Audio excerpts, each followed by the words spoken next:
먼저 말씀을 전하기 앞서서 여러분들 스스로에게 질문을 한번 해보셨으면 좋겠습니다. 마음속으로 하나님 앞에서 진실되고 솔직하게 대답하시기를 원합니다. 이런 질문을 하고 있는 저조차도 절대 잘나거나 완벽해서 이런 질문을 드리는 것이 아닙니다. 저 또한 이 질문에 대한 대답이 당당하기를 원해서 저에게도 하는 질문입니다. 당신은 예수님의 제자입니까? 다시 한번 여쭤보겠습니다. 속으로 대답을 하시면 됩니다. 나는 예수님을 따라가는 팬인가요? 아니면 1대1의 친밀한 관계를 맺고 있는 제자인가요? 오늘 이 시간 이후부터는 우리 청년부 분들이 나는 예수님의 제자가 맞다라고 당당하게 하나님 앞에서 대답할 수 있는, 고백할 수 있는 청년들이 많아지기를 진심으로 기도합니다. 예수님을 따르는 사람의 종류에는 두 가지가 있습니다. 팬 또는 제자. 먼저 팬에 대해서 말을 해보자면 팬의 사전적인 의미는 누군가를 열정적으로 좋아하는 사람입니다. 우리 모두 축구선수 손흥민을 아시지요? 손흥민은 모르는 사람은 없을 겁니다. 손흥민의 팬들은 손흥민의 생일도 알고 소속팀도 알고 그 가족들, 아버지가 유퀴즈 나오셔서 다들 아시죠? 그리고 표면적으로 보여지는 모습들은 기사 또는 검색을 해도 그 손흥민에 대해서 알 수가 있습니다. 하지만 손흥민의 팬들은 손흥민이 개인적으로 하고 있는 고민이나 아니면 그런 모든 것들을 알 수 있을까요? 알 수 없습니다. 왜냐하면 손흥민과의 개인적인 관계를 맺지 않고 있기 때문에 모릅니다. 단지 팬이어서 모릅니다. 팬들은 일이 잘 풀릴 때 응원은 하지만 일이 잘 풀리지 않을 때는 미련 없이 다른 사람을 좋아합니다. 팬들은 응원만 할 줄 알고 선수가 속한 곳에서의 실질적인 고통과 희생을 모르죠. 예수님 시대 때도 마찬가지로 예수님께서 환자들을 고쳐주시는 이적 또는 죽은 자를 살리시는 이적을 행하실 때 그때에도 많은 사람들이 예수님을 따라갔습니다. 예수님이 당하실 십자가의 고통을 그들이 알고 예수님을 따라간다고 자신 있게 말을 했을까요? 우리 마태복음 10장 17절에서 22절까지 자막을 통해서 함께 읽어보겠습니다. 시작.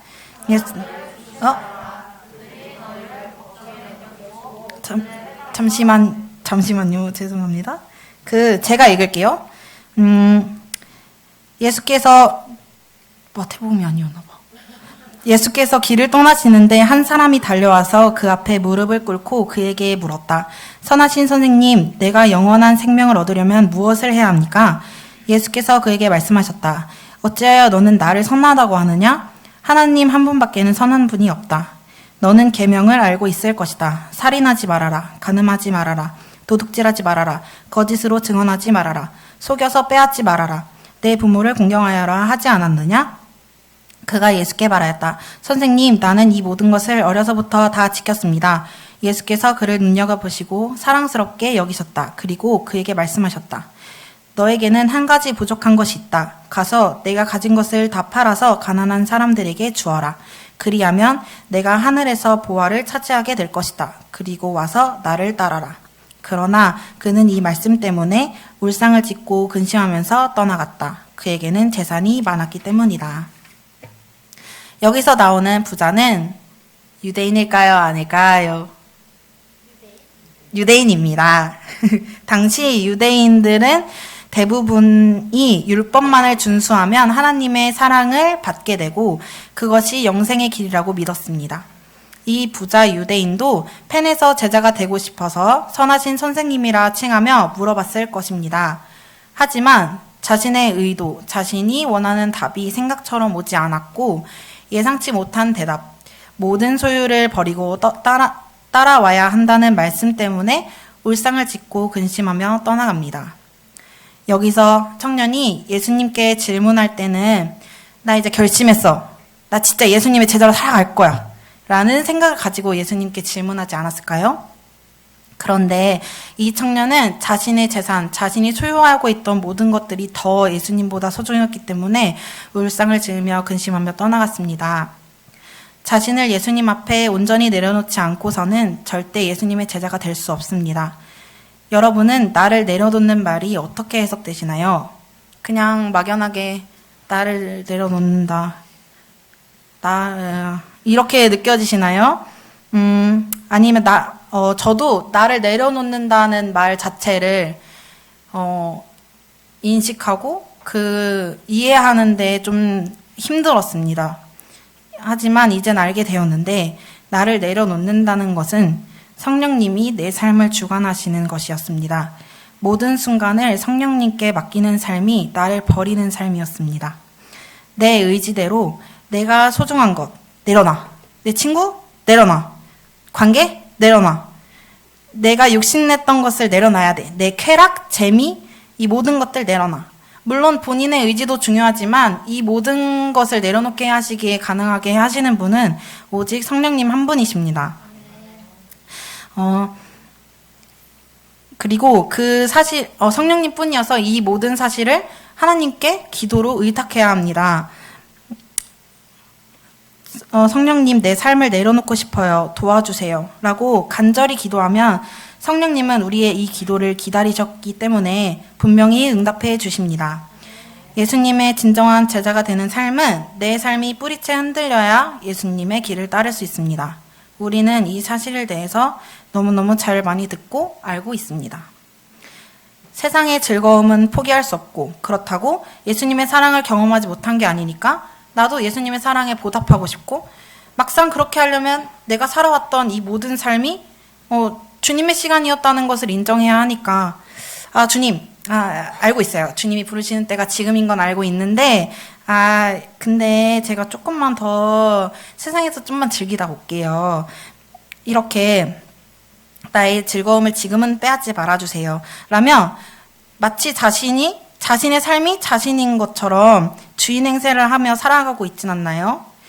죄로부터 멀어지길 원하면 결단하셔야 합니다. 내일부터가 아니라 오늘부터, 오늘 지금 이 시간으로부터 하나님, 저 이제 결단할게요. 결심했습니다. 저의 삶을 인도해 주세요. 세상을 이겨낼 힘이 저에겐 너무나 아직도 부족합니다. 그래도 노력할게요. 그러니 하나님 저에게 힘을 주세요. 이제는 하나님만 바라보고 살아갈게요. 이전에 지었던 모든 그 죄들 용서해 주세요. 라는 고백의 기도를 주님께서 우리 주님이 꿈꾸신 청년부 여러분들이 하시기를 간절히 원하고 계십니다. 우리의 즐거움을 빼앗아 가시려고 이런 기도를 기다리시는 하나님이 아니세요. 진정한 즐거움, 진정한 행복, 진정한 재미는 예수님 안에 있습니다. 세상이 감히 줄 수 없는 즐거움, 행복, 재미를 예수님 안에 발견하셔서 예수님 안으로 더 가까이 나아가시기를 소망하고 축복합니다. 시편 81편 7절, 16절 함께 읽어보겠습니다. 시작! 너희가 고난 가운데 부르짖을 때에 내가 건져주고 천둥치는 먹구름 속에서 내가 대답하고 무리바 물가에서는 내가 너를 시험하기도 하였다. 내 백성아 들어라. 내가 너에게 경고하겠다. 이스라엘아 나는 내가 말 듣기를 바란다. 너희 가운데 다른 신을 두지 말며 이방 신에게 절하지 말아라. 나는 너희를 이집트 땅에서 이끌어낸 주 너희의 하나님이다. 너희의 입을 크게 벌려라. 내가 마음껏 먹여주겠다 하였으나 내 백성은 내 말을 듣지 않고 이스라엘은 내 뜻을 따르지 않았다. 그래서 나는 그들의 고집대로 버려두고 그들이 원하는 대로 가게 하였다. 나의 백성 이스라엘이 내 말을 듣기만 했어도 내가 가라는 길로 가기만 했어도 나는 당장 그들의 원수를 굴복시키고 내가 손을 들어서 그 대적을 쳤을 것이다. 미워하는 자들은 그들 앞에 무릎을 꿇렸을 것이며 이것이 그들의 영원한 운명이 되었을 것이다.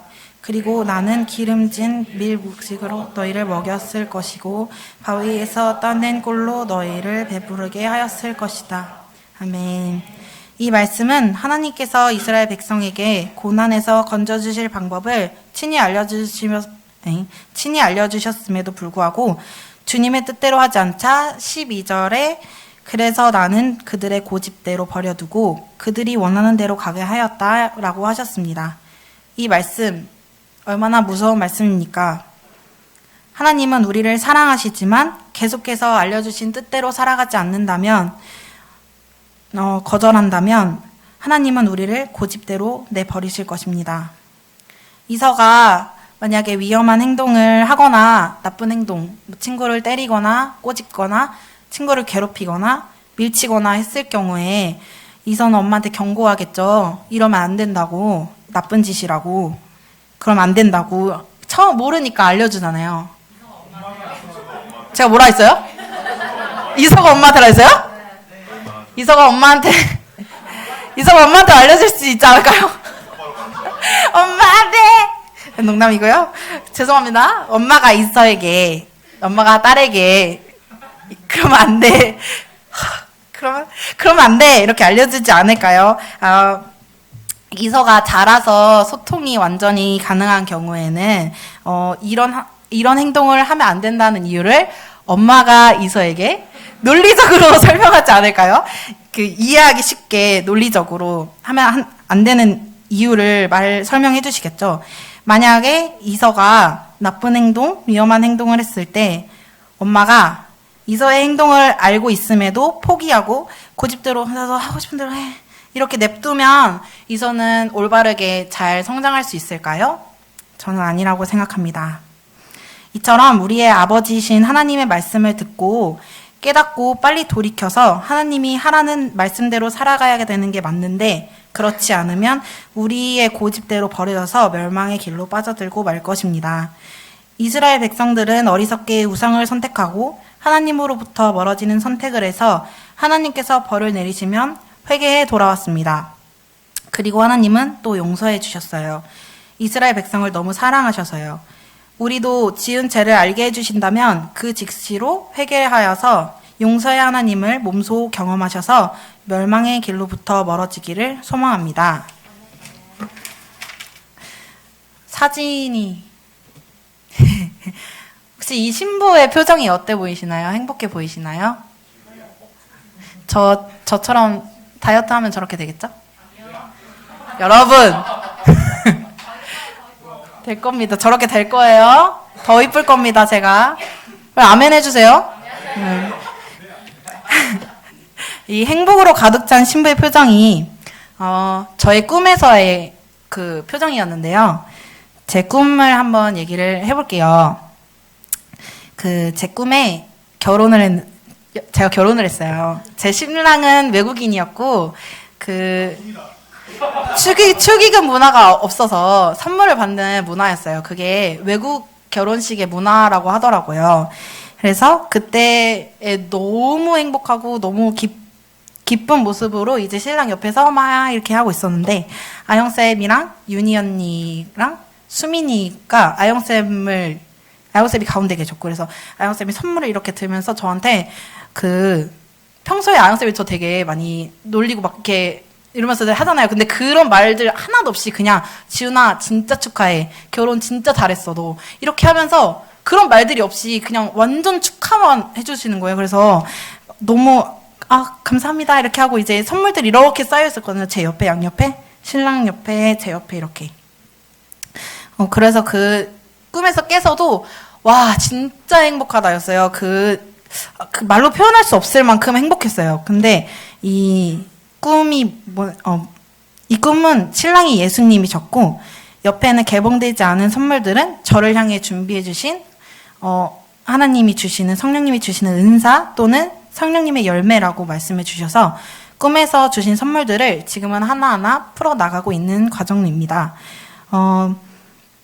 제가 이 선물들 하나하나 풀어나갈 때마다 엄청난 기대감과 행복을 누리면서 살아가고 있어요. 최근에 네일샵을 갔는데요. 그 네일샵 선생님께서 제가 작년 이맘때쯤에 여러분들은 아실지 모르겠지만 제가 췌장염에 걸려가지고 엄청 힘들었어요. 그래서 그때 엄청 아파서 살은 빠졌지만 행복해 보이진 않았다고 했어요. 그런데 요즘에 제가 더 행복해 보인다. 요즘에 어때 보여요? 이렇게 물어봤더니 요즘에는 너무 행복해 보인다고. 뭐 답정 넣을 수 있긴 하겠지만 그래도 그 선생님이 진지하게 말씀해 주시니까 전 그거 믿어요. 그래서 제가 진짜 행복해 보인다고 하셨어요. 그 선생님은 불신자세요. 예수님을 모르는 사람인데 그 불신자의 눈에도 제가 작년 이맘때와 비교하면 행복해 보였다는 것은 제가 삶에서 세상에서 주는 행복을 추구하지 않고 하나님이 주시는 행복을 추구하고 있기 때문에 그렇게 말씀해 주셨을 거라고 생각이 듭니다. 제가 다시 교회에 나갔을 때 다시 돌아왔잖아요. 그 이유를 아시는 분도 계시고 모르는 분도 계실 거라 생각하는데 저는 진짜 행복하고 싶어서 왔어요. 세상에서 느끼는 행복 말고 하나님이 주시는 행복으로 행복하고 싶었어요. 남자친구를 사귀면 행복할 줄 알았고, 왜냐면 감정적인 필요, 물질적인 필요도를 다 채워줄 거라 생각했어요. 그리고 내 옆에 그냥 누군가가 있는 것 자체로만으로도 그냥 행복할 줄 알았는데, 그렇게 지내던 어느 날 혼자서 가만히 이렇게 있었는데, 우울한 감정, 부정적인 감정들, 공허함, 분노, 이런 부정적인 감정들이 저를 사로잡고 있는 걸 제가 발견하게 된 거예요. 그래서, 저는 이 자리에 지금 있는 게 하나님이 제가 이 자리에 있는 게 단순히 그런 부정적인 감정들을 느껴서 온 게 아니라 제가 교회를 나갔어도 포기하지 않고 하나님이 주시는 마음과 사랑으로 저를 위해서 중보해 주시는 분들의 기도와 저를 향하신 하나님의 사랑이 엄청나게 크기에 이곳에 제가 있는 것이 주님의 크신 은혜이자 축복이라고 생각합니다. 여러분, 진정한 참된 행복은 예수님 안에 있습니다. 이 사실을 우리는 마음으로 믿어야 합니다. 세상에서 아무리 아등바등 행복해지려고 돈을 벌고 친구들을 만나 애인을 만나 내 삶에서 아무리 그렇게 발버둥 쳐봐도 진정한 기쁨과 행복은 오직 하나님 안에 있음을 알고 항상 내 삶에서 그 기쁨과 행복을 경험하며 살아가야 합니다. 이 모든 것을 경험하게 해주시는 것은 성령님의 선물입니다. 행복이라는 찬양을 우리 다 함께 고백하는 시간 가졌으면 좋겠습니다.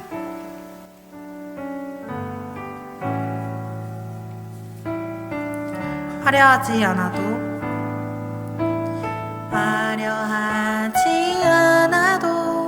정결하게 사는 삶 가진 것이 적어도 감사하며 사는 삶 내게 주신 작은 힘 나눠주며 사는 삶 이것이 나의 삶의 다시 한번 가사를 진지하게 생각하며 고백합시다.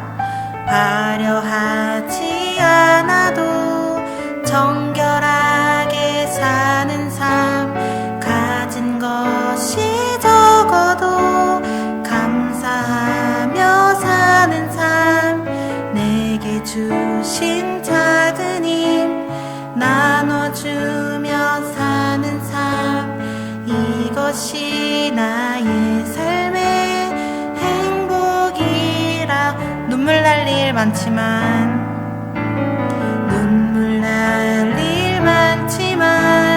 기도할 수 있는 것 억울한 일 많으나 주를 위해 참는 것 비록 짧은 작은 삶 주 뜻대로 사는 것 이것이 나의 삶의 행복이라우 이것이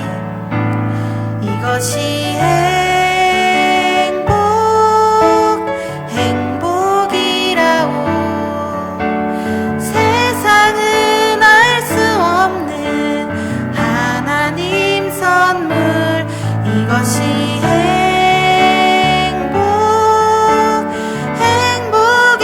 행복이라우 하나님의 자녀로 살아가는 것 이것이 행복해 눈물 날 일 많지만 고백합시다.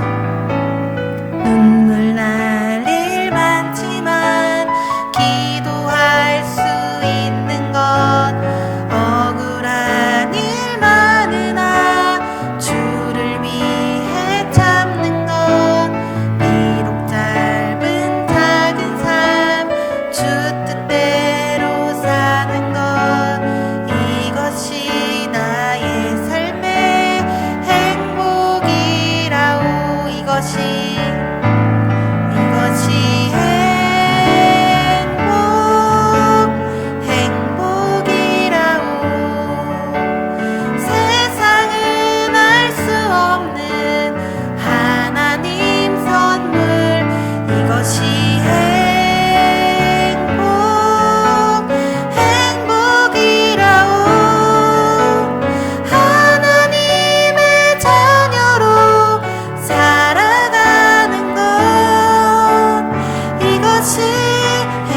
마지막으로 고백합시다. 이것이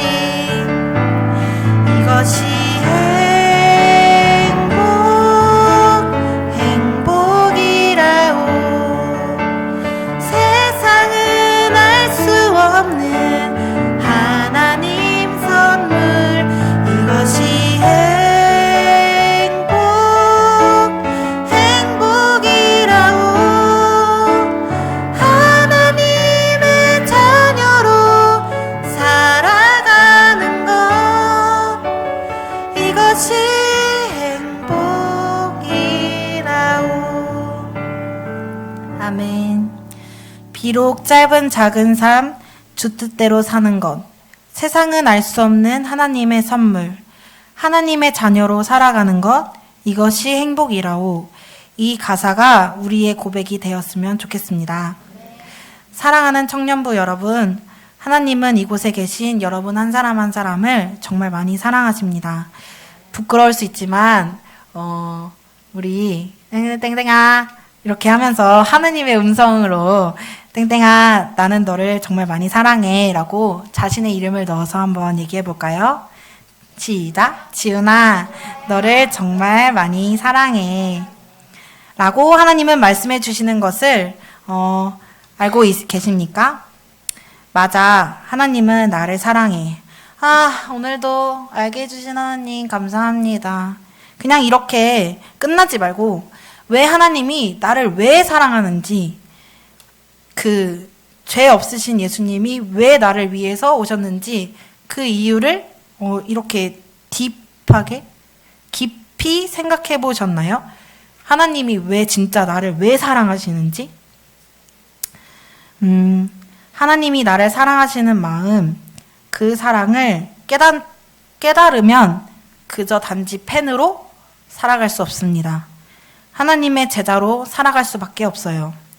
제자는 자신의 삶이 뿌리째에다 뽑혀서 바뀌는 삶입니다. 내가 없어야 합니다. 제자로 살아가는 방법은 딱 한 가지입니다. 성령 충만입니다. 자신의 약함을 성령님 앞에서 솔직하게 인정하고 약점을 드러내야 성령님의 능력 안에 살아갈 수 있습니다. 제자는 매 순간 성령님의 임재를 의식하고 그분의 능력이 충만해지기를 기도하며 살아갑니다. 우리의 일상생활에서 성령님의 음성에 귀를 기울이는 시간이 얼마나 될까요? 많지 않다면 훈련해야 합니다. 기도의 자리에 나오는 것, 금요일, 수요일 예배에 참석하는 것, 청년부 예배에 참석하는 것, 개인적으로 기도하는 시간, 이 모든 것이 훈련이라 생각합니다. 단번에 모든 것이 가능하다면 좋겠지만 이제 진짜 결단해서 하나님의 제자로 살아가겠다고 다짐했다면 성령님께 간구하며 성령의 능력을 의지하여 성령님과 함께 믿음의 훈련을 통해 한 단계 한 단계 나아가 팬에서 제자의 삶으로 살아가는 청년부 여러분이 되시기를 축복합니다. 다시 한번 본문 말씀을 33절만 읽어보겠습니다. 시작. 그러므로 열같이 너희 가운데서 누구라도 자기 소유를 다 버리지 않으면 내 제자가 될 수 없다. 아멘. 제자가 되려면 뭐든지 한순간에 다 버려야 제자가 된다고 말씀하십니다. 나에게 주어진 십자가를 들고 예수님을 따라가야 제자가 된다고 말씀하십니다. 예수님이 직접 뽑으신 제자 베드로도 성령을 받기 전엔 예수님을 3번씩 부인하고 떠나갔지만 그가 성령을 받고 말씀을 전할 때 3,000명이 예수님께로 돌아오는 역사가 일어났습니다. 사도행전 2장 37절에서 41절 다 함께 읽어보겠습니다. 시작. 사람들이 이 말씀을 듣고 형제들이여 우리가 어떻게 하면 좋겠습니까? 하고 베드로와 다른 사도들에게 말하였다. 베드로가 대답하였다. 회개하십시오. 그리고 여러분 각 사람은 예수 그리스도의 이름으로 침례를 받고 죄의 용서를 받으십시오. 그리하면 성령을 선물로 받으실 것입니다. 이 약속은 여러분에게 곧 우리 주 하나님께서 부르시는 모든 사람에게 주신 것입니다. 베드로는 이 밖에도 못 말도 증언하고 비뚤어진 세대에서 구원을 받으라고 그들에게 권면하였다. 그의 말을 받아들인 사람들은 침례를 받았다. 이렇게 해서 아멘. 앞서 말했듯 내가 죽고 성령으로 살아야 합니다. 그리고 항상 성령의 충만함으로 살아가야 합니다. 그렇지 않으면 제자의 삶으로 살아갈 수 없습니다. 하나님은 우리 청년부를 통해 하실 일들이 계획되어져 있으셔서 이곳에 오신 청년부 여러분들을 팬이 아닌 제자로 부르셨습니다.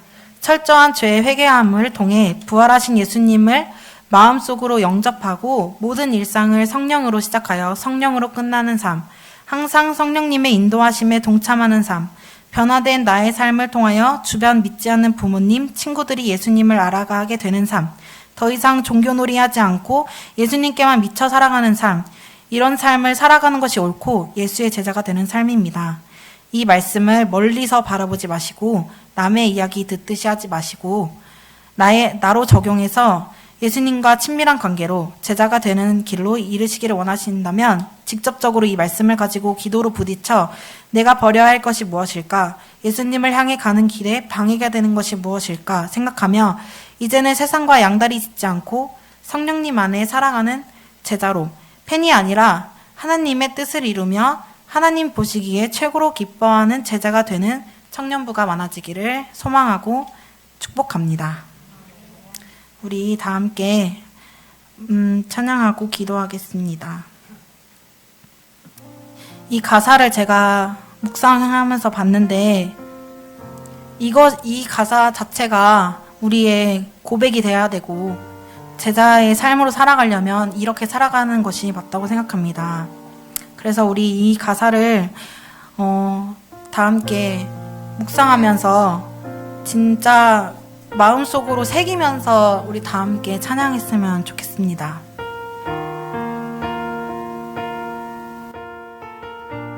아버지 당신의 마음이 있는 곳에 나의 마음이 있기를 원해요. 아버지 당신의 눈물이 고인 곳에 나의 눈물이 고이길 원해요. 아버지 당신이 바라보는 영혼에게 나의 두 눈이 향하길 원해요. 아버지 당신이 울고 있는 어두운 땅에 나의 두 발이 향하길 원해요. 나의 마음이 아버지의 마음 알아. 내 모든 뜻 아버지의 뜻이 될 수 있기를 나의 온 몸이 아버지의 마음 알아. 내 모든 삶 당신의 삶 되기를. 아버지 당신의 마음이 있는 곳에 나의 마음이. 우리 이 시간 두 눈을 감고 고백합시다. 아버지 당신의 눈물이 고인 곳에 나의 눈물이 고이길 원. 아버지 당신이 바라보는 영혼에게 당신이 바라보는 영혼에 나의 두 눈이 향하길 원해요. 두 눈이 향하길 원해요. 아버지 당신이 울고 있는 아버지 당신이 울고 있는 어두운 땅에 나의 두 발이 향하길 원해요. 나의 마음이 아버지의 마음 알아. 내 모든 뜻 아버지의 뜻이 될 수 있기를 나의 온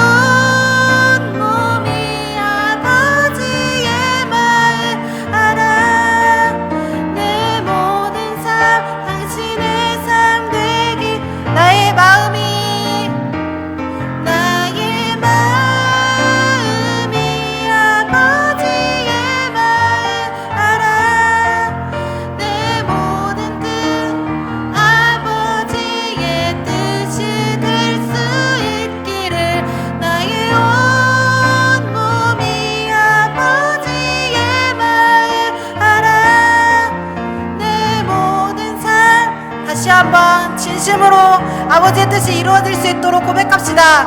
나의 마음이 아버지의 마음 알아. 내 모든 뜻 아버지의 뜻이 될 수 있기를. 나의 온 몸이 아버지의 마음 알아. 당신의 삶 되기를. 우리 오늘 말씀을 붙잡고 기도하기를 원합니다.